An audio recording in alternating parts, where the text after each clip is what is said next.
Hello and welcome to the League Two Predictions from the On Sport Podcast. I'm Craig Savage, and with me, as always, is Mr. Daniel Cody. Today we're in League Two with 2014's battle out to head up to the third tier of English football.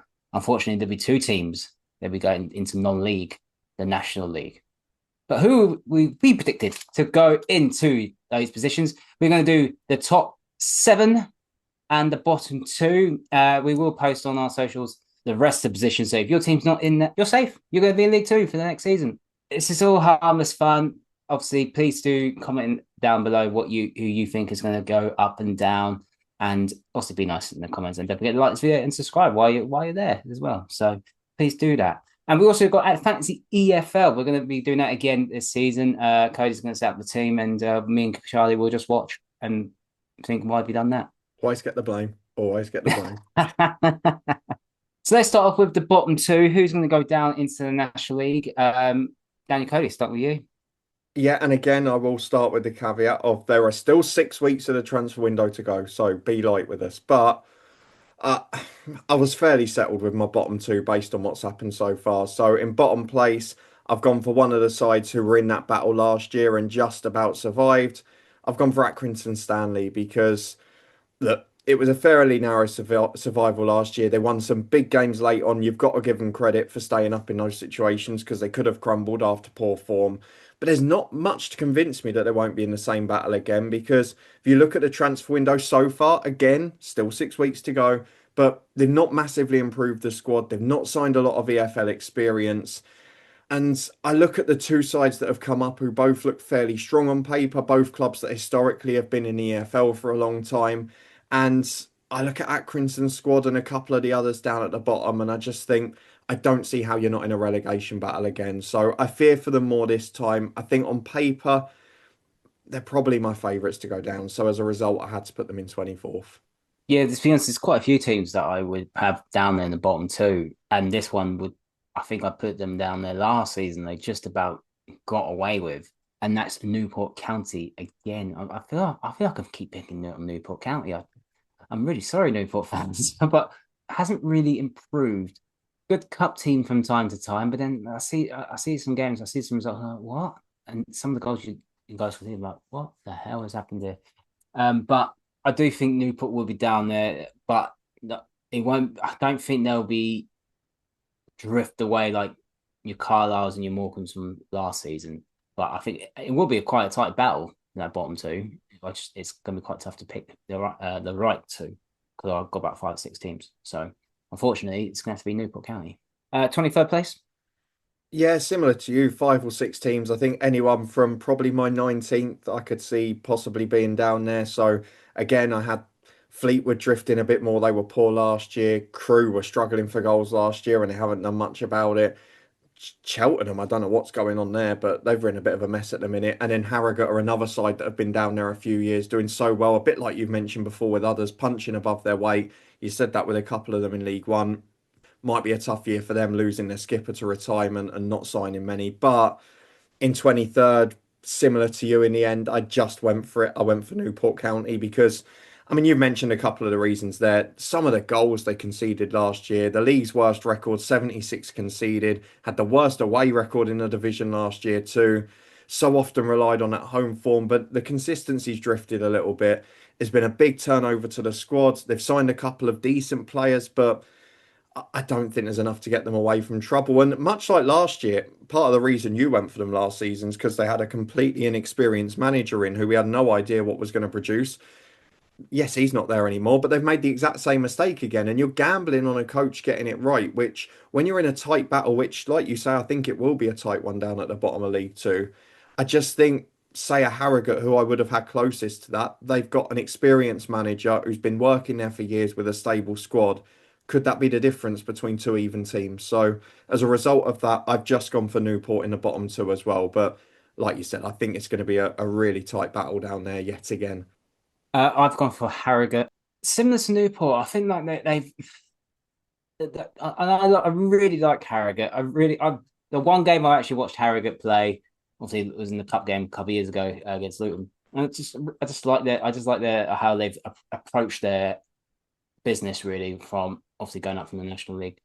Um, still punching above their weight. When you look at teams that have gone up from the National League, I feel like Harrogate have been the weakest, and that's not a disrespect. It's just because of club size and money.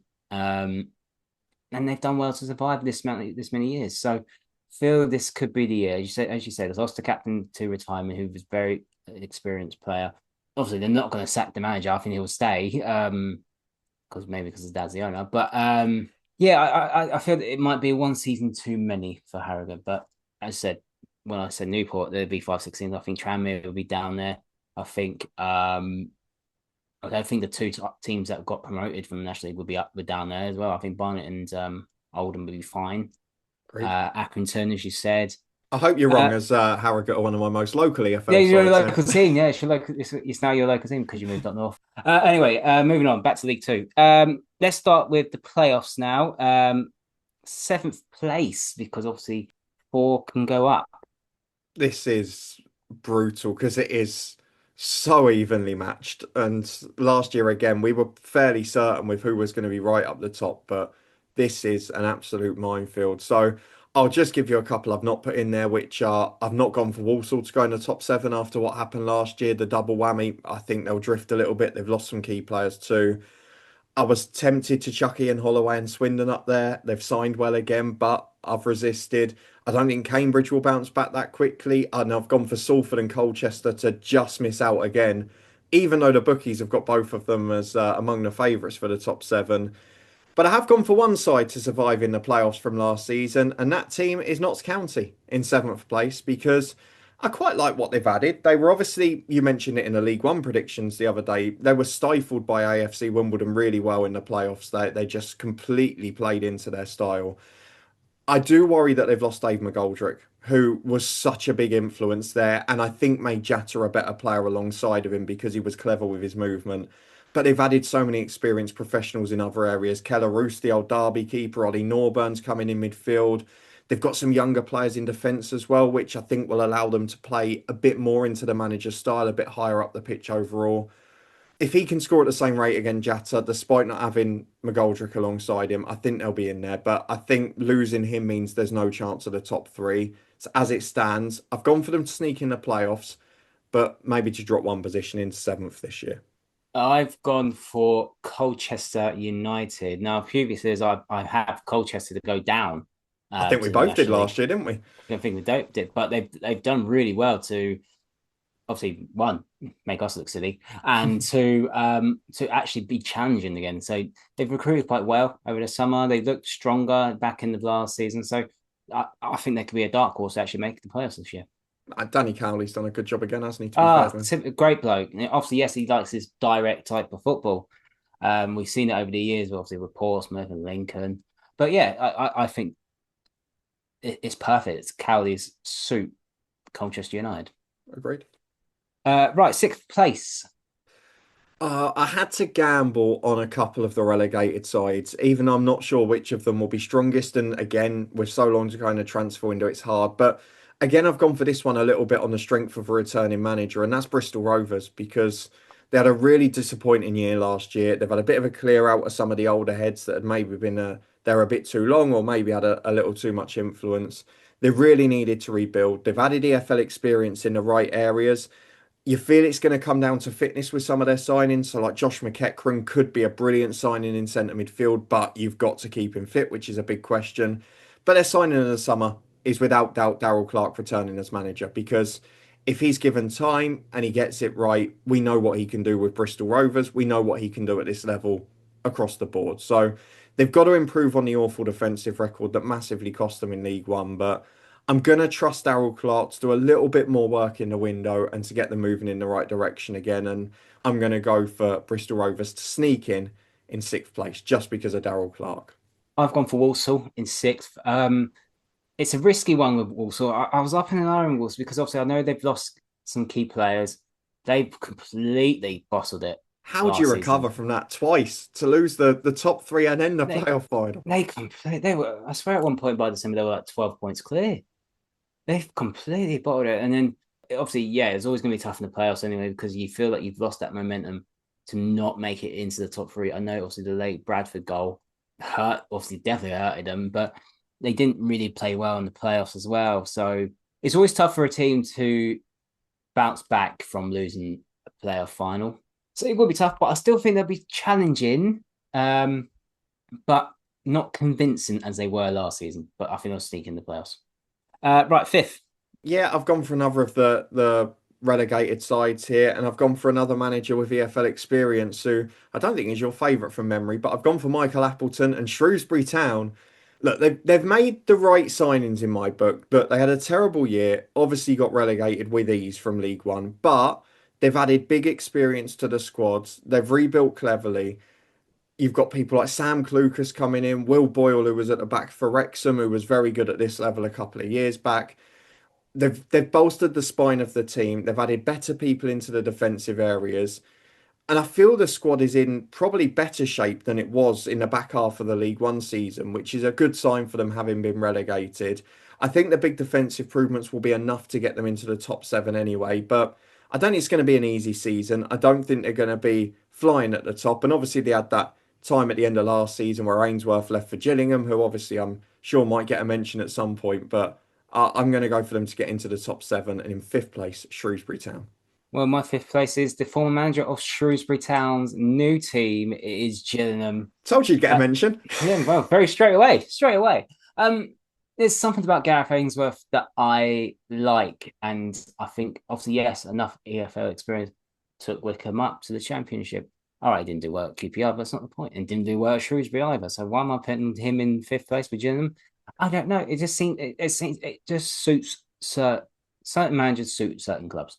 I feel Gareth Ainsworth can make this one work. Obviously, watched him a couple of days ago in the friendly against Luton. I thought he did okay. I think home form will be key for them, and I think it will be, but I think they'll just about scrape through. I generally think top four for me will be comfortable. It's 5, 6 to 12. I generally think will be quite tight for me this season, but I think Gillingham could sneak it through. Really, just because of Gareth Ainsworth's experience, you know he's going to be. He's going to be a bit direct, and that's nothing wrong with that. Everyone wants to play out the back. I don't think he will do that. Right, who's just missing out in the autos? Well, it'll make you feel a little bit better. I feel like they're at risk of becoming our Mansfield Town here, but I've gone for Gillingham as well because we had years where we did that, and I feel like they're going to be the new one. But The I've one gone year for we didn't Gareth. pick Mansfield, they got promoted.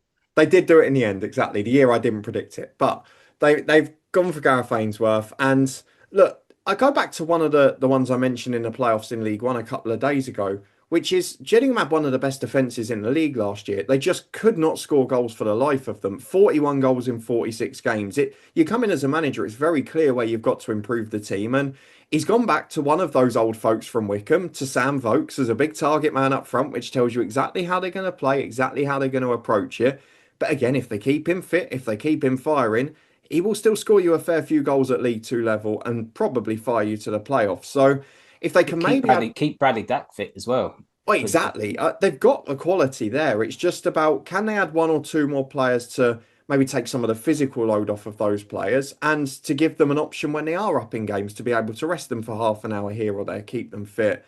They've got a great defensive record. If they can build on that with them, I think that will make them playoff contenders by default.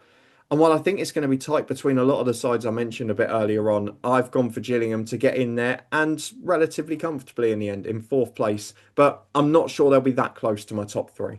my fourth place is Bristol Rovers. You summed up perfectly. Darrell Clark is the best signing, I think, for Bristol Rovers. And as I just said for Gareth Ainsworth, certain managers suit certain clubs. Darrell Clark is definitely one of them.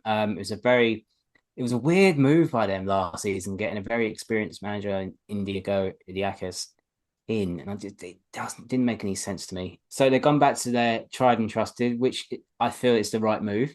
So it will be very interesting. I think they'll be a very strong contender and be very unlucky not to make it in the top three. Actually, let's go to the playoff semi-final. Actually, because let's get them out of the way.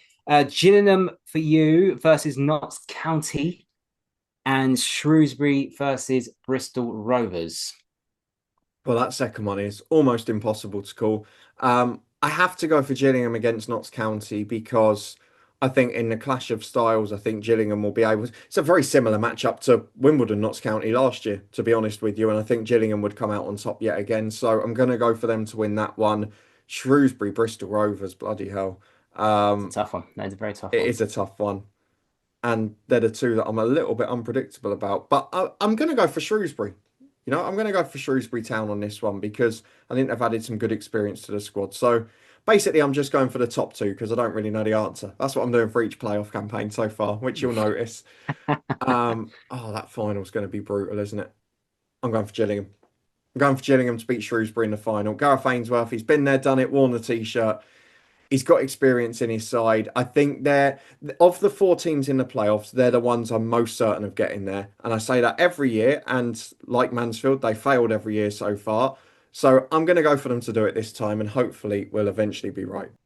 Right. So my playoffs is Bristol Rovers v Colchester and Gillingham versus Walsall. Oh, Walsall have another heartbreak again of playoffs. And I think Bristol Rovers will beat Colchester. So like you, I've gone for the top two teams as well. Bristol Rovers v Gillingham. I'm gonna go with you. I'm gonna go Gillingham as well. I'm I gonna go can for see Gillingham. it. It's just Gareth Ainsworth. No, He'll get sacked in mid-September now. oh yeah.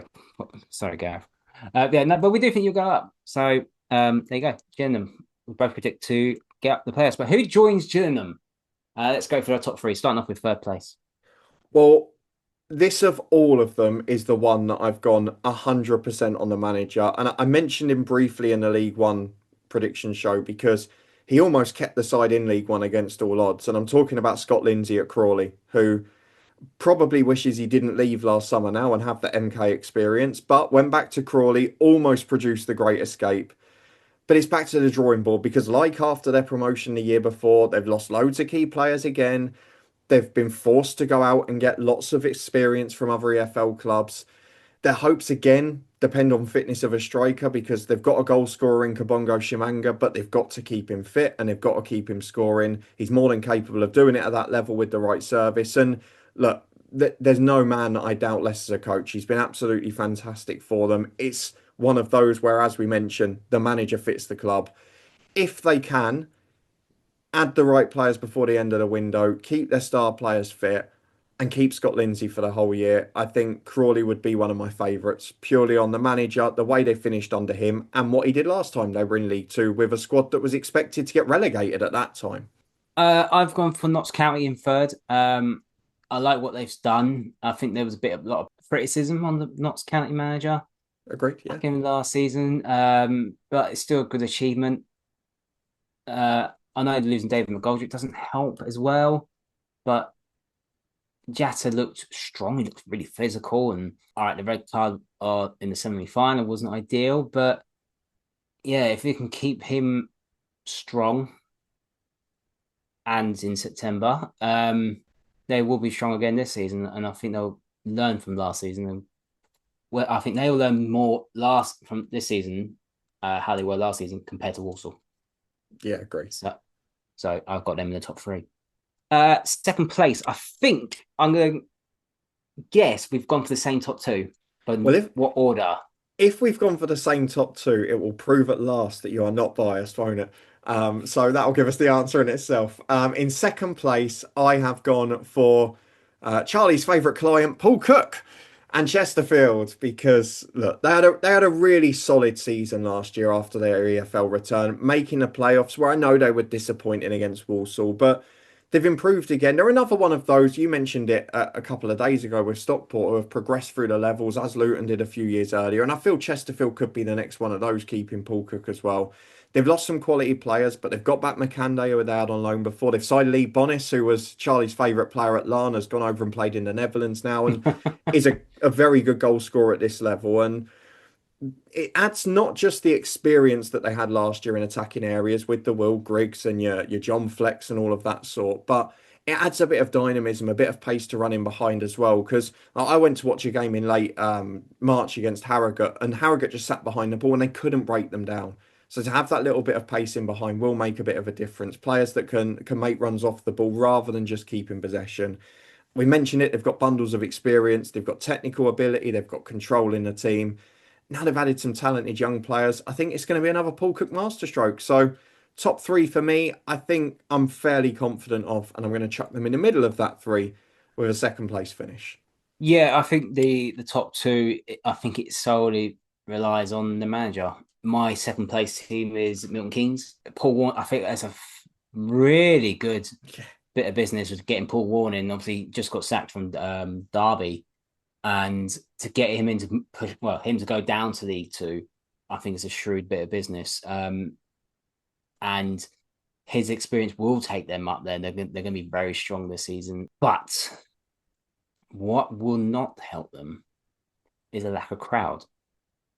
If they can get on song, get be up there in the table, yeah, then they can fill up the ground if they can fill up the ground to a certain level. Not obviously, it's never going to be 30,000. You're never going to get that, but get it to a certain level, make it intimidating, make it because I always feel Stadium K is easier for the away team. yeah, I get what you mean. Obviously, we sat in the away in two games, and the away team both won those two games. If Paul Warne can get them playing as I've seen him play, what he did under Rotherham and under Derby, obviously took Derby up to the championship, took Rotherham up to the championship. If you can get that little style back into MK, yeah, they'll definitely be out there. They'll definitely be fighting. So I think they're going to be your winners. Well, we have to agree to disagree because it looks like we've got our top two the opposite way round. So I just think they have to be the favourites. You mentioned about the crowds, but new ownership with clearly deep pockets based on the manager and the players they've been bringing in. Reduced ticket prices a little bit and made deals on season tickets to try and build a young fan base from the local area, which is what they should have done from the start. It was a huge missed opportunity. I've said it so many times. They've signed some fantastic players. They really have. And Paul Warne is obviously a draw. You mentioned the fact that he's won promotion from League One, what, just over a year ago, won it several times before as well. He's got plenty of EFL experience. They look one of the best teams in the division on paper. You can't guarantee that all of those changes are going to click. You're bringing some players down and hoping that they'll stay fit, but you've got people like Hepburn Murphy, you've got people like Mendes Lang, who was a threat at a higher level a year ago. You've got quality people in there. I know your favourite player is now retired in Dean Lewinson, and jokes aside, it is a leader from the club who has been there since the very start. It's going to be important in a dressing room, but they've got a quality squad. I don't think it's the strongest top end of the table because we've mentioned it before. The four sides coming down, they aren't in brilliant nick. There's none where you think they're going to bounce straight back. Like we said last year, we'd fancy Port Vale to bounce back. You knew Doncaster had momentum from the playoffs the year before. I don't feel there's that many of them teams this year. And MK on paper, they're just so strong. So I have to go for Paul Warne. I have to go for the team. MK Dons as my champions, but I think it is a two-horse race at the top, like you clearly do as well. Yeah, absolutely. Chesterfield to win it for me. Paul Cook, obviously experienced like Paul Warne, done brilliantly well with it with Wigan, considering the circumstances. Done well with Portsmouth. Obviously took Chesterfield up from the National League, and they are another Stockport and another Wrexham. They are progressing. It takes time. It's not with Wrexham. They've done back to back promotions, but I think that's a one off, and I can't see. Obviously, they've got the money, and they so with teams like Chesterfield, I think they've got that foundation there with a very good, experienced manager, and will grow again and be very strong contenders. I think Paul Cook's experience just about outweighs Paul Warne's, but both fantastic managers. Right, so let's have a quick recap what we have predicted for League Two this season, starting off with the bottom two and heading into the National League in bottom place. Daniel Cody's gone for Accrington Stanley, and I've gone for Newport County. Charlie's gone for Charlie. Charlie's not here. Sorry, guys. Um, Charlie would have gone back for Newport in 23rd. That's Daniel Cody's, and I've gone for Harrogate Town in 23rd. In the playoffs, seventh place, Daniel Cody's gone for Notts County. I've gone for Colchester. Sixth, Bristol Rovers for Cody. Walsall for myself. Fifth place, Daniel Cody's gone for Shrewsbury Town. I've gone for Gillingham. In fourth place, Daniel Cody's gone for Gillingham. I've gone for Bristol Rovers. We've both gone for Gillingham to get promoted via the playoffs. In the automatic promotions, Daniel Cody's gone for Crawley Town in third. I've gone for Notts County in third. And in second place, Daniel Cody's gone for Chesterfield. I've gone for MK, and Cody's gone for MK to win it. And I've gone for Chesterfield to win it. Those are predictions for the League Two 2025-26 season. Do you agree with us? Disagree with us? Let us know in the comments. Don't forget to like this video, subscribe to the Honest Football Podcast on the YouTube. You can follow us on our social medias on X and on Instagram and on TikTok. And don't forget, we've got a Fantasy EFL. Please, if you want to join our league, please do. The league will be in the comment section down below. And we'll see you next time.